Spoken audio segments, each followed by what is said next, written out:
अब क्या होगा? अरे भाई, तुम्हारे आने से पहले पुलिस वालों ने बतूल से अच्छी खासी पूछगछ कर ली है। लेकिन वो तो कह रही है कि उसने वो तोहफा लेने के लिए बेचे थे। इसका सिरा जुमाना तक तो नहीं पहुंचेगा ना? जरूर पहुंचेगा लड़की। हाँ? अरे बच्ची है वो, तुम बिल्कुल भी इस बात की फिक्र मत करो लड़की। पुलिस जुमाना का पीछा नहीं छोड़ेगी, मैं बता रही हूँ तुम्हें। और अगर उसने कह दिया कि आपने कहा था बेचने को? नहीं कहेगी। मैंने बतूल से बात कर ली है, उसे समझा दिया है। मैं समझा नहीं। ओजान, बतूल को आपने किस बारे में क्या समझाया है?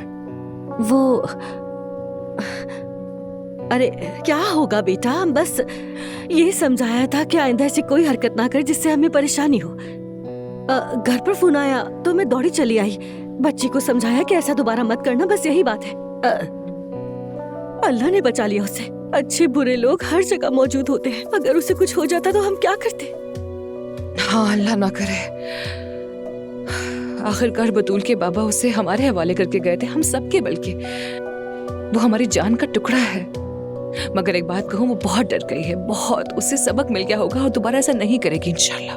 उम्मीद है। और आइंदा बतूल के सामने पैसों की बातें भी ना कीजिएगा।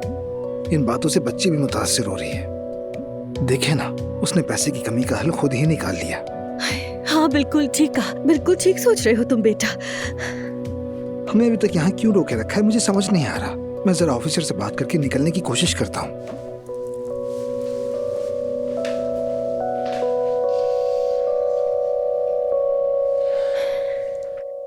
हाँ तो कैसे छुटलाओगे सबूत को कि एलिफ की गोद में जो बच्चा मौजूद है वो तुम्हारा नहीं है?